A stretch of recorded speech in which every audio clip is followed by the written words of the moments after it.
Shalom jemaat Tuhan, bagaimana keadaannya? Semua baik-baik? Puji Tuhan, saya melihat setelah banjir malah tambah semangat ya.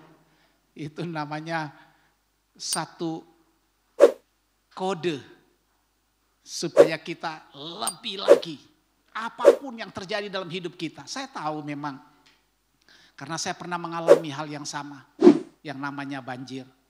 Tetapi saya melihat pagi hari ini begitu luar biasa, semangat yang luar biasa, dan tentunya ini pasti dari Tuhan.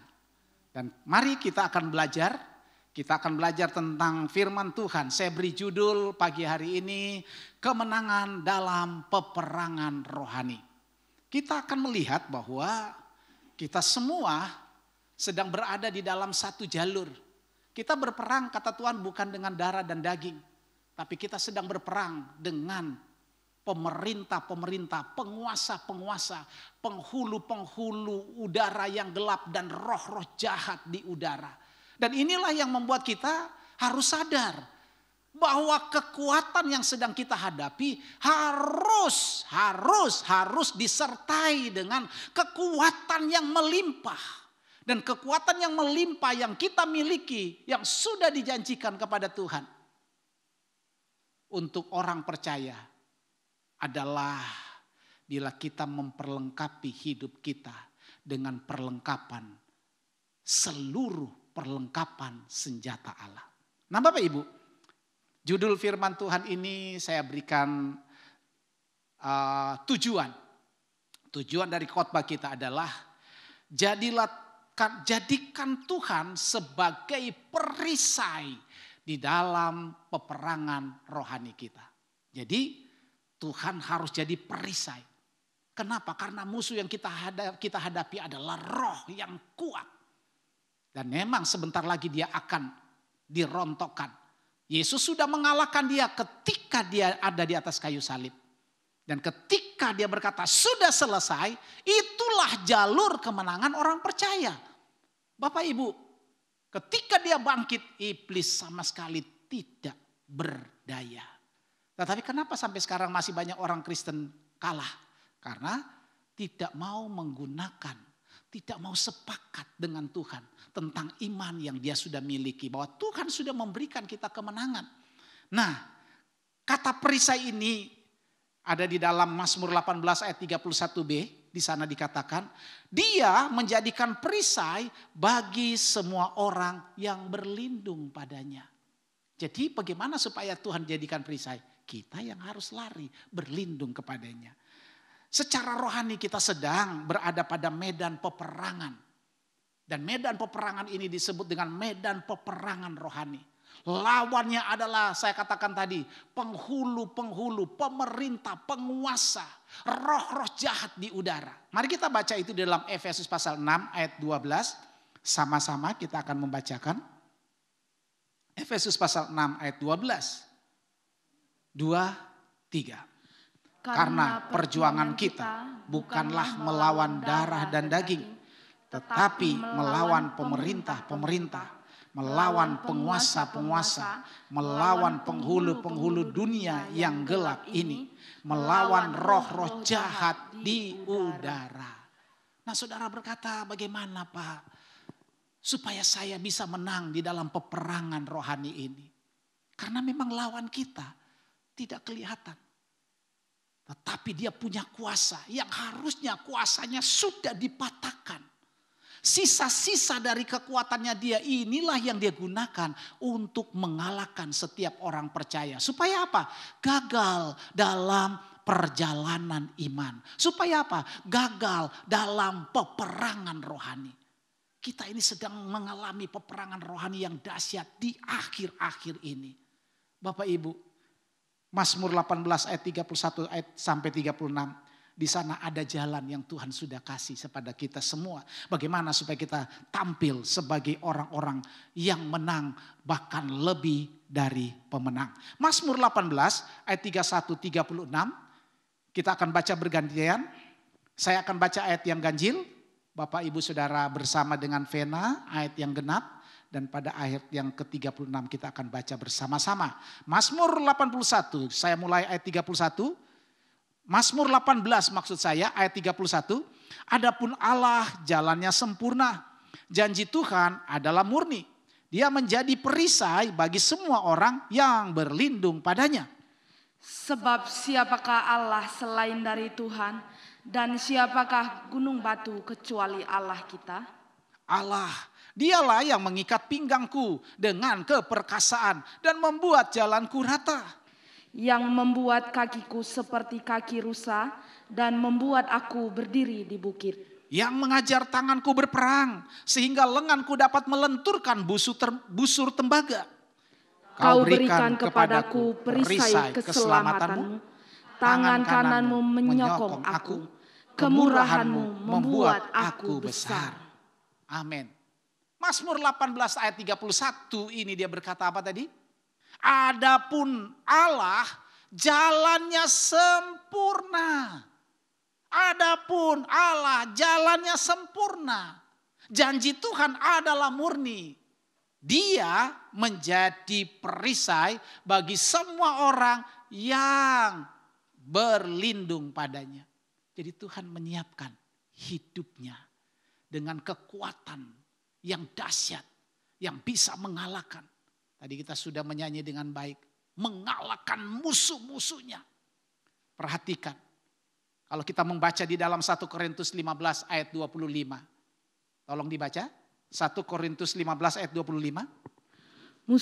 Musuh Allah. Bukan, itu terjemahan saya, tetapi yang ada di Alkitab itu yang harus dibaca. 1 Korintus 15 ayat 25. Karena ia harus memegang pemerintahan sebagai raja sampai Allah meletakkan semua musuhnya di bawah kakinya. Iya, sampai Allah meletakkan semua musuhnya di bawah kakinya. Dan musuh Allah ini adalah musuh orang percaya.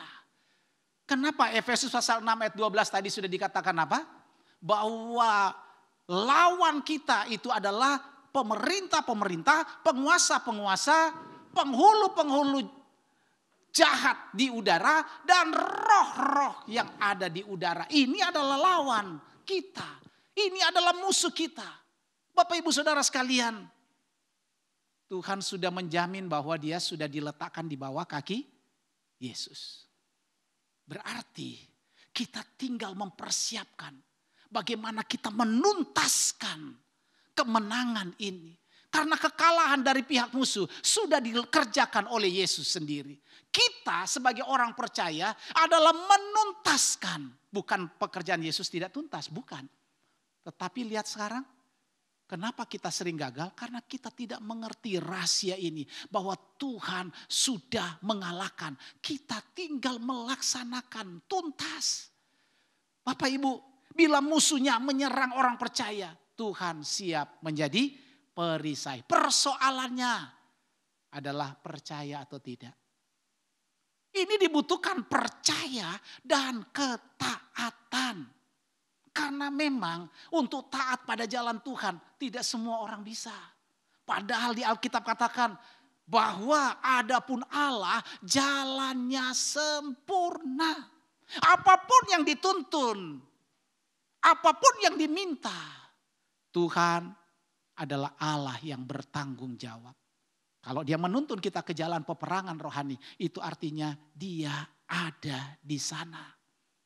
Yang pertama yang perlu kita belajar dari firman Tuhan ini, yaitu bahwa jalan peperangan rohani adalah jalan yang wajib.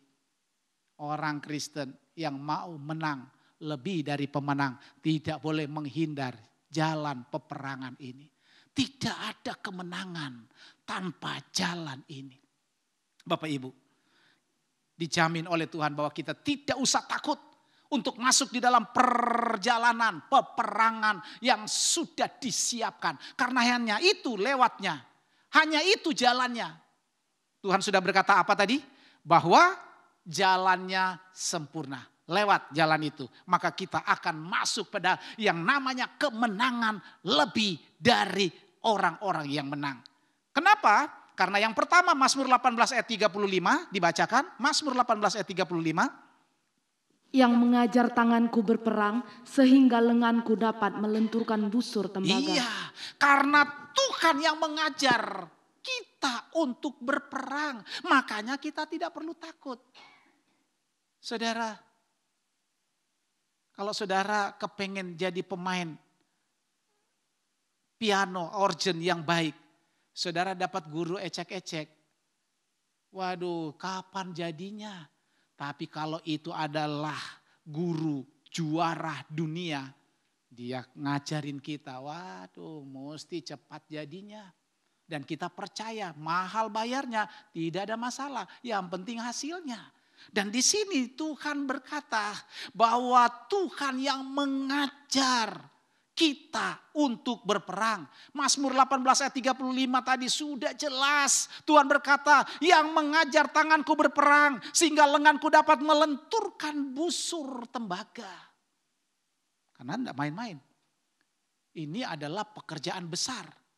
Kalau kita tidak diajar oleh si jago, si sumber dari kekuatan kita tidak mungkin bisa menang. Makanya yang ada di sini adalah apakah kita percaya atau tidak. Dan kalau kita percaya, mau ndak kita diajar oleh pemilik kekuatan yang sejati ini. Dan kalau kita mau, apakah kita taat? Karena ada banyak orang begitu. Saudara semua pernah kan jadi murid. Kalau disuruh bikin PR, yang tidak bisa dilewatin, yang bisa dilakukan. Itu namanya tidak taat. Tetapi yang taat adalah berjuang ketika dia percaya guru ini adalah mengajar yang baik. Yang tidak mungkin dikalahkan oleh siapapun karena strateginya hebat. Maka saudara harus mau. Ketika kita mau apa saja instruksi dari guru ini, maka kita harus taat. Maka kita akan mengalami yang namanya kemenangan demi kemenangan. Bapak Ibu, kenapa kita tidak perlu takut masuk dalam jalan peperangan Tuhan? Karena yang kedua adalah Tuhan siap menyertai kita dalam perjalanan ini. Mazmur 18 ayat 30. Mazmur 18 ayat 30. Karena dengan Engkau aku berani menghadapi gerombolan dan dengan Allahku aku berani melompati tembok. Iya. Pemazmur ini kenapa dia berkata, aku berani. Karena yang dampingi dia, yang menyertai dia adalah Tuhan di atas segala Tuhan. Raja di atas segala raja. Penguasa di atas segala penguasa. Pemazmur begitu berani. Dia berkata, karena Engkau aku berani. Artinya begini, asalkan engkau yang menyertai aku berani menghadapi gerombolan. Asalkan engkau yang menyertai aku siap melompati tembok. Kegagalan kita karena kalau kita sudah lihat tembok, ya udah. Apalagi tembok masalah keluarga, tembok ekonomi, tembok kesehatan, kesakitan, penyakit, sudah tidak berdaya.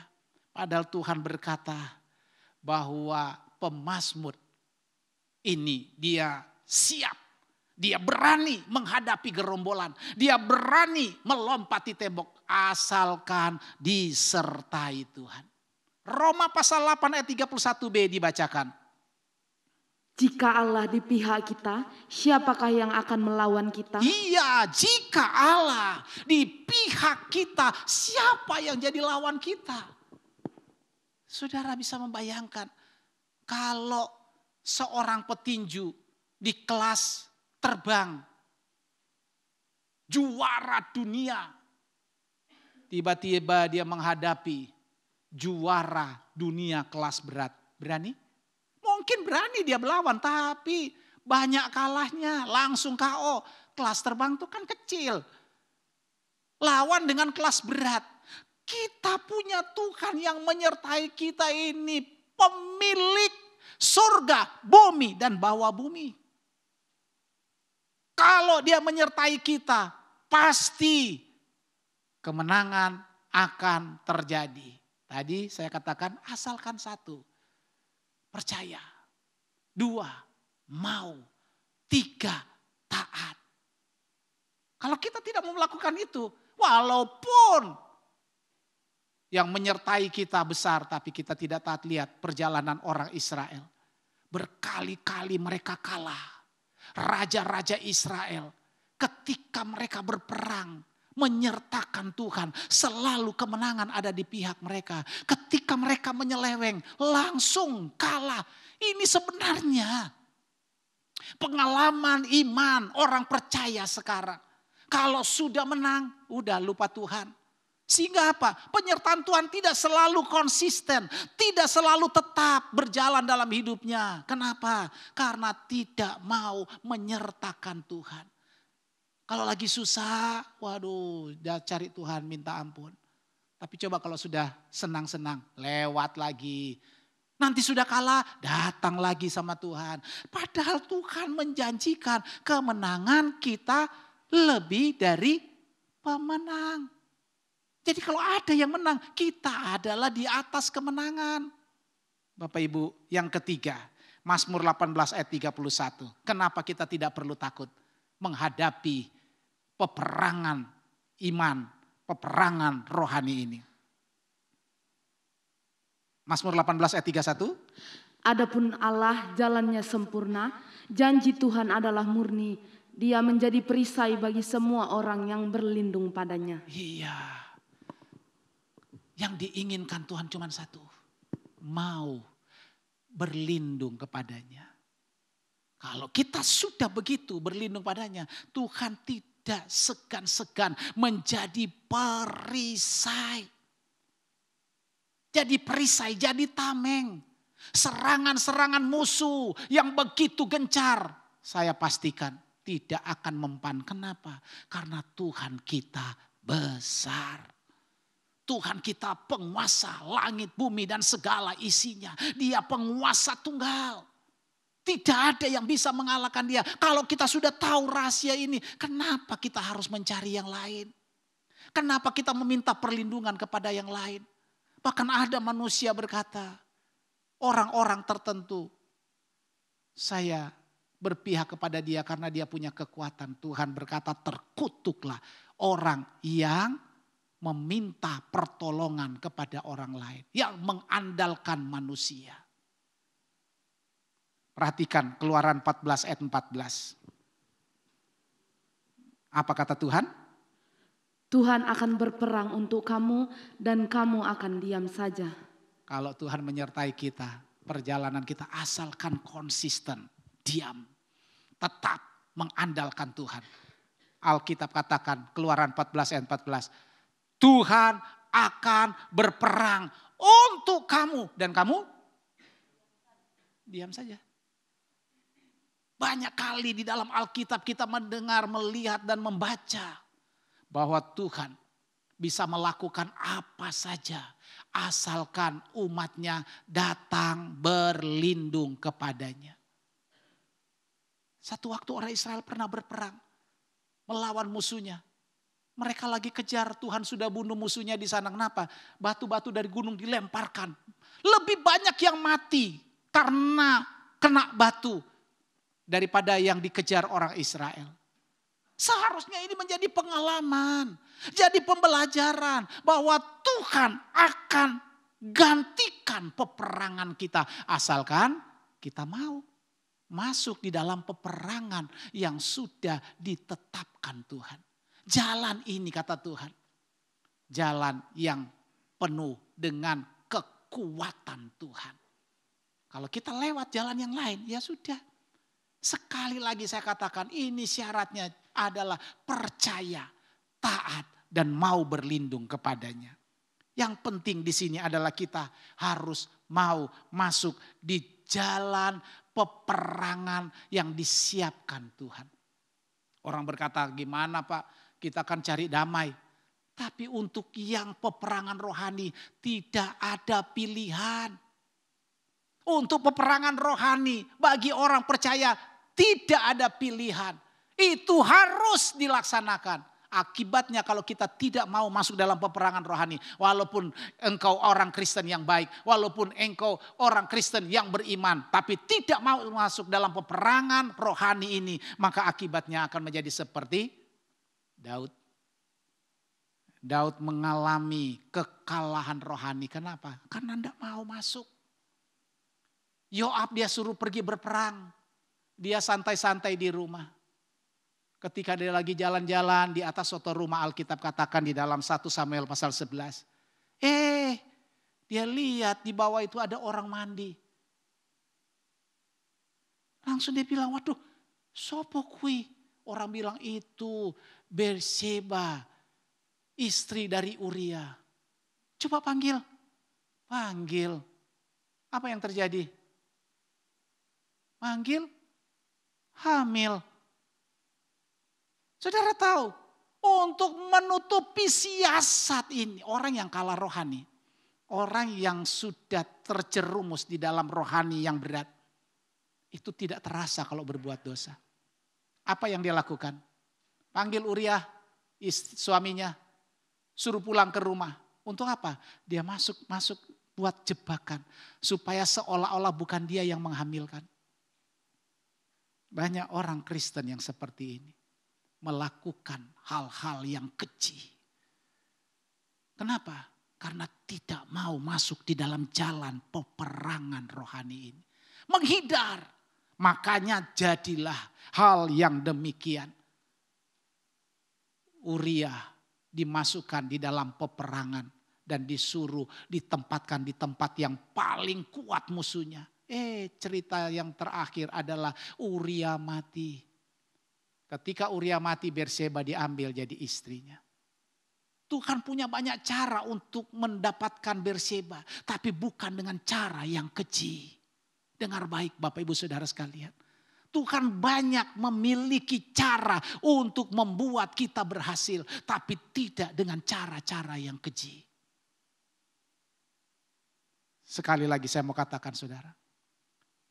Bila kita tidak mau masuk di dalam peperangan rohani, maka pasti kita akan jatuh dan kalah secara rohani. Yang kedua, gunakan senjata rohani bila mau masuk di dalam peperangan rohani. Syarat kemenangan dalam peperangan rohani adalah Tuhan katakan di dalam Efesus pasal 6 ayat 11 dan 13, ambillah dan kenakanlah seluruh perlengkapan senjata Allah.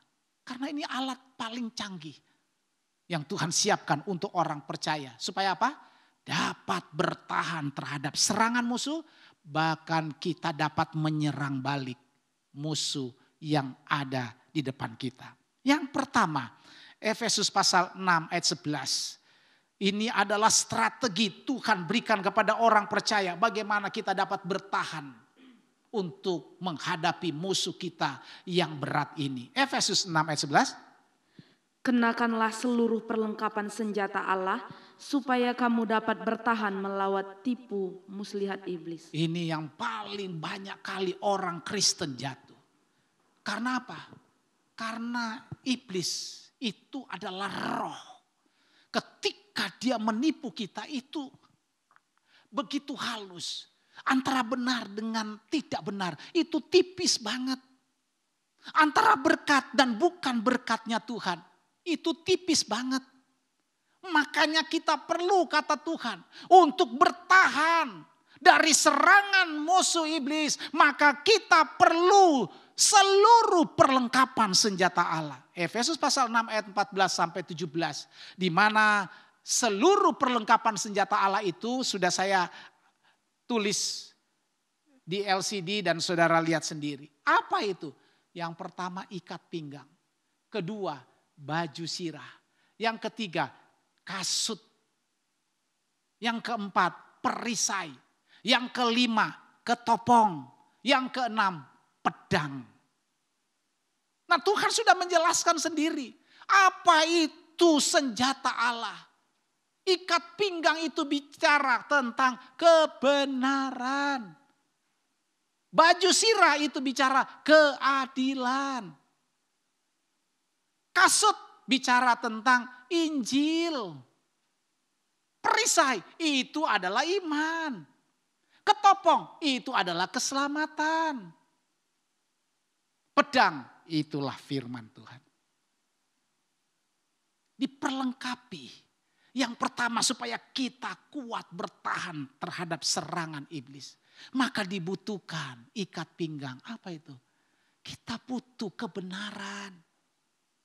Karena iblis kalau menyerang, yang dia putar balikan adalah apa? Benar menjadi tidak benar. Ini diperlukan lilitan rohani kita dengan kebenaran. Makanya disebut ikat pinggang kebenaran.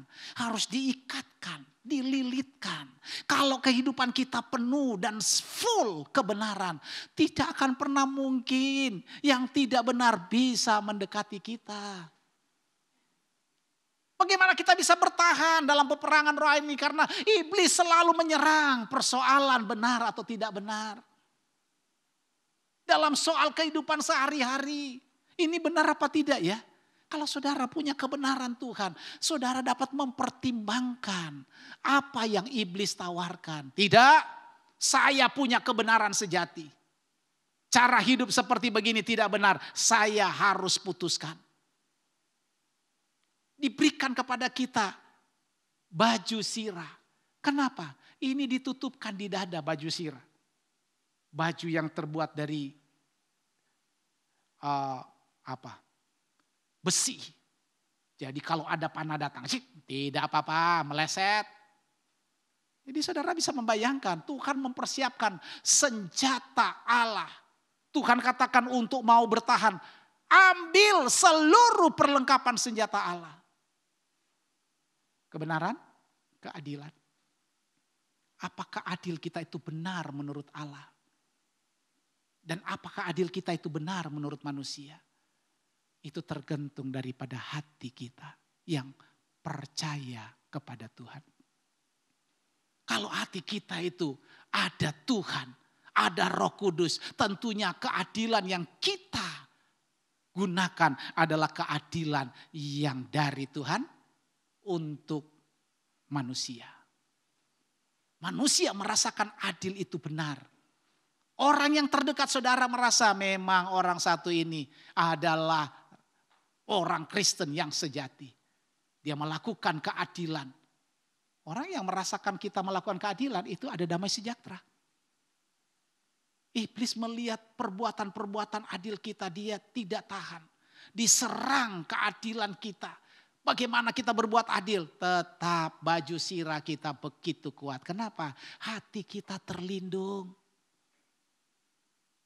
Yang ketiga, kasut kerelaan.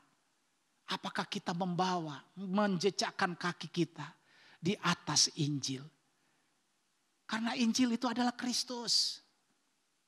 Kalau kita kemana-mana, kasut kita tidak Injil. Omongan kita nanti menyakitkan orang. Karena iblis tahu kegagalan manusia itu ada di mulut. Tuhan berkata kalau mulutmu sudah baik maka engkau menjadi sempurna. Bapak Ibu perhatikan dengan baik. Kalau kita mau hidup benar, ikut masuk dalam perjalanan peperangan yang disiapkan Tuhan, maka kebenaran itu harus melekat dalam hidup kita. Keadilan itu harus ada dalam hati kita. Jejak kaki kita harus berdasarkan Injil. Dan hidup kita harus diperisai. Dibuat tameng dengan apa? Iman. Iman yang bagaimana? Kekuatan iman kita itu adalah persoalannya dari siapa engkau menemukan iman itu. Galati pasal 2 ayat 20 katakan apa? Paulus bilang, hidupku ini bukannya aku lagi. Melainkan Kristus yang hidup di dalam aku. Aku hidup dalam hidup ini. Itu berdasarkan iman dari anak Allah. Bagaimana Saul bisa kuat? Paulus bisa kuat karena dia melandasi hidupnya iman dari anak Allah. Perjalanan kita bagaimana? Kenapa kita sering gagal? Kenapa sering kalah? Karena sekali lagi iman kita bukan dari iman anak Allah. Kita harus belajar sekarang, Tuhan, apapun yang terjadi dalam hidup kita, saya hanya punya iman-Mu untuk menghadapi serangan musuh. Ketopong, itu kenapa harus taruh di kepala? Karena pikiran kita ini seringkali bukan pikiran Kristus. Kalau kita diserang pikiran kita, maka banyak kali orang Kristen jatuh. Adam dan Hawa khususnya, yang diserang apanya? Pikirannya. Pikiran Hawa bahwa Tuhan mengatakan semua pohon yang ada dalam taman itu boleh dimakan kecuali pohon pengetahuan baik dan jahat. Iblis serobah, cuman soal pikiran. Boleh kamu salah dengar kali. Soalnya kalau kamu makan itu kamu nanti jadi seperti Allah. Hawa bilang tidak. Tuhan sudah bilang tidak boleh. Iblis kocek lagi pikirannya. Akhirnya termakan. Jadi saudara, pikiran kita harus pikiran Kristus. Karena yang bisa menyelamatkan hanya Kristus. Makanya disebut dengan ketopong keselamatan. Kalau kita memiliki semua ini, pastikan engkau dapat bertahan. Dengar baik, engkau dapat bertahan atas serangan musuh. Pedang itulah untuk menyerang. Nah ini poin yang kedua. Melawan atau menyerang musuh. Yang pertama tadi apa? Bertahan. Melawan serangan musuh. Yang sekarang tidak lagi bertahan. Tapi kita harus menyerang. Efesus pasal 6 ayat 13. Sebab itu ambillah seluruh perlengkapan senjata Allah supaya kamu dapat mengadakan perlawanan pada hari yang jahat itu dan tetap berdiri sesudah kamu menyelesaikan segala sesuatu. Oh Tuhan Yesus baik. Kenapa seringkali kita bertahan kalah? Karena kita tidak mau ikut jalannya Tuhan. Tuhan bilang bahwa ketika kita mengambil seluruh perlengkapan senjata Allah, itu bukan untuk diam. Bukan untuk tidur-tiduran. Bukan untuk santai. Banyak orang Kristen punya kebenaran. Punya keadilan. Punya Injil. Punya iman. Punya ketopong keselamatan. Pikirannya sudah bagus. Tapi juga masih bisa kalah. Kenapa? Bertahan. Makanya dulu ada satu lagu yang bagus, tapi saya bilang jangan dinyanyiin kalau enggak ngerti maksudnya. Ada lagu yang bagus, tapi saya bilang jangan dinyanyiin. Lagunya begini, ku kan bertahan di tengah badai. Terus, dengan kekuatan yang kau berikan. Tuhan sudah berikan kekuatan, kebenaran, keadilan, iman, Injil, keselamatan. Tetapi jangan berhenti di tengah badai. Kekuatan apapun engkau kalau kau diam, tidak menyerang, maka badai itu akan melindas kita. Jadi harus gunakan senjata terakhir kita apa? Pedang. Firman Allah. Iblis kalah 3 kali berturut-turut. Ketika dia berkata, Yesus kalau engkau anak Allah, jadikan batu-batu ini apa? Jadi roti. Bisa enggak? Bisa. Tapi Yesus bilang, manusia tidak hanya hidup oleh karena roti. Tapi hidup karena perkataan Tuhan. Wah itu. Kalau kita punya firman, kita bisa menyerang. Disuruh loncat, pakai firman juga si iblis. Tapi Tuhan bilang jangan mencobai Tuhan Allahmu. Pakai firman lagi. Dia suruh naik ke atas gunung. Kalau kamu lihat seluruh dunia dengan keindahannya. Itu milikku, sembah aku berikan semuanya untuk kamu. Yesus menyerang langsung pada jantung kekuatan iblis. Apa itu? Hai iblis, enyahlah engkau daripadaku. Wah, karena hanya Tuhan yang kita sembah. Kalau kita punya firman, kekuatan ini, maka kita dapat apa? berdiri tetap. Alkitab mencatat dengan baik. Saya melihat Tuhan berkata, sebab itu ambillah seluruh perlengkapan senjata Allah supaya kamu dapat mengadakan perlawanan pada hari apa? Pada hari yang jahat itu, dan tetap berdiri sesudah kamu menyelesaikan segala sesuatu. Kita sedang berada pada masa-masa yang genting. Makanya kemarin ada yang kasih tahu, oh anak saya, papa, teman saya papanya meninggal. Yang kemarin sudah meninggal, ini ada lagi yang teman papanya meninggal. Dalam hati saya, semua orang pasti akan meninggal. Cuma apakah engkau meninggal di dalam keadaan ready? Apakah engkau sedang berada di dalam iman yang mantap kepada Tuhan? Apakah engkau adalah orang yang menjadi milik kesayangan Tuhan? Kalau tidak, aduh mengerikan.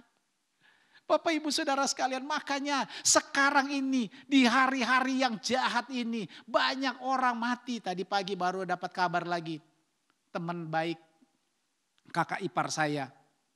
Dan kalau kita minta foto-foto dulu, keluarga kita yang foto-foto waktu saya dengan istri masih punya Yefta kecil, dia yang foto-foto. Tadi pagi dikabarkan meninggal. Ya memang. Tapi apakah waktu kita meninggal itu kita ada di dalam Tuhan? Bapak Ibu, makanya kita perlu sekarang bersiap-siap. Kita tidak boleh lagi hanya bertahan. Tetapi dengan alat senjata yang sudah Tuhan berikan. Yang pertama kita harus bisa kuat bertahan terhadap serangan musuh. Yang kedua kita harus belajar mulai menyerang. Tuhan sudah kasih. Karena hari-hari kita ini jahat, kata Tuhan. Bagaimana supaya kita menyerang? Berdiri. Tuhan bilang supaya kamu tetap berdiri. Jangan loyo. Baru hal kecil aja sudah mundur sama Tuhan. Aduh, jangan Bapak Ibu. Itu namanya kalah. Kita harus terus maju. Waktu kita begitu sempit. Begitu singkat nantinya. Mari kita terus berjuang. Untuk apa? Menyelesaikan, kata Tuhan, segala sesuatu. Roma pasal 13-14 bilang apa? Bagian A saja. Tetapi kenakanlah Tuhan Yesus Kristus sebagai perlengkapan senjata terang. Oh, dari semua tadi itu adalah bicara tentang pribadi Yesus. Kebenaran itu siapa? Yesus. Keadilan yang sejati itu ada. Pribadi Kristus. Injil itu apa? Yesus. Iman yang besar, iman yang kuat, iman yang kokoh itu siapa? Yesus. Siapa yang bisa menyelamatkan kita? Yesus. Pedang roh, firman. Siapa itu? Yesus. Makanya di dalam Roma ini dikatakan, tetapi kenakanlah Tuhan Yesus Kristus sebagai perlengkapan senjata terang. Kenapa? Karena kita menghadapi musuh yang gelap. Kita menghadapi katanya pemerintah-pemerintah, penguasa-penguasa, penghulu-penghulu yang gelap di udara. Semua yang bersifat kegelapan itu musuh kita. Uang gelap, istri gelap, barang gelap. Itu semua musuh kita, Bapak Ibu. Makanya kita perlu pakai senjata yang paling canggih. Apa itu? Pribadi Yesus. Kenakanlah Tuhan Yesus Kristus. Kenakan artinya pakai. Sebagai apa? Perlengkapan senjata terang. Kalau terang ada, gelap tidak mungkin datang. Kenapa suami istri gelap-gelapan dalam soal uang? Tidak terbuka soal uang. Beberapa minggu yang lalu saya kasih tahu. Kenapa ada banyak suami istri berantem? Cuman gara-gara pinjam handphone. Karena istrinya tidak mau handphonenya dilihat suaminya. Demikian juga suami nggak mau dilihat sama istrinya. Katanya satu daging.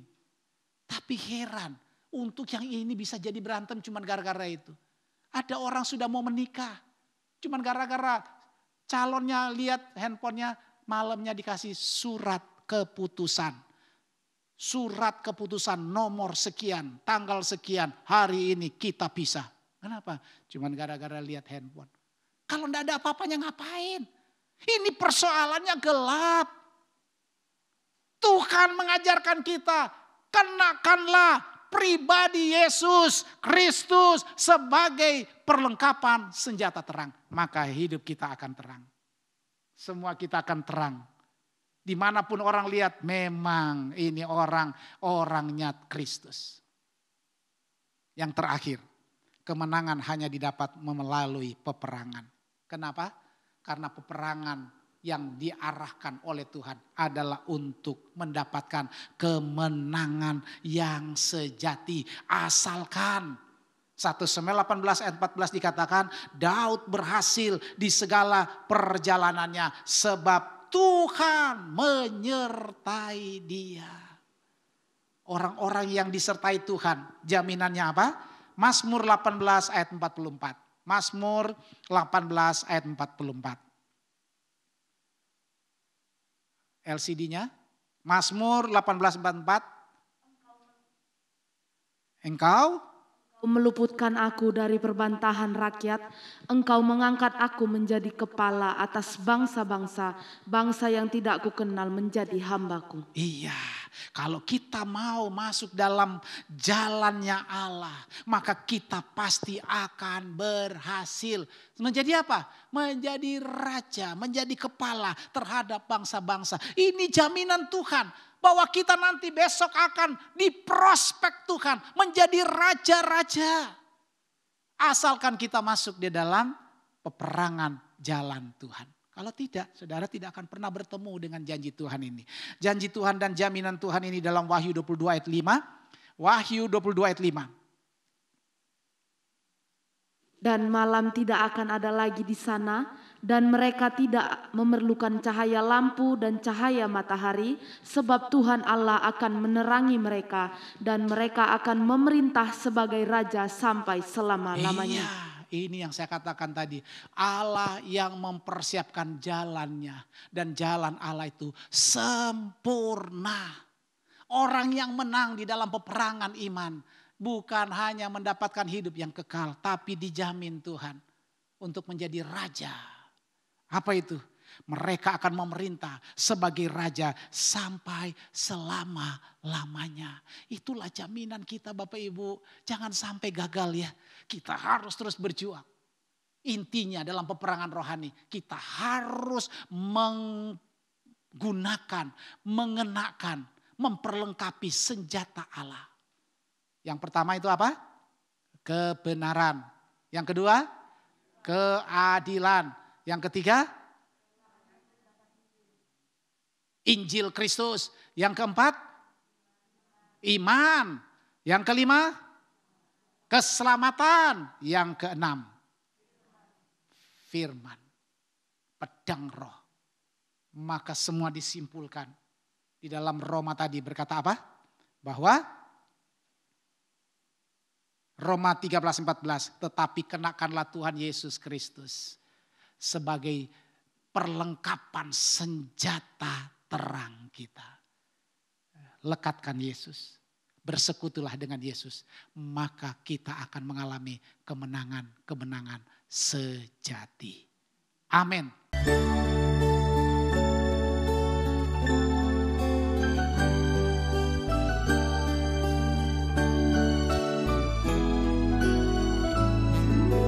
Shalom, shalom, damai Allah turun ke atasmu sekarang.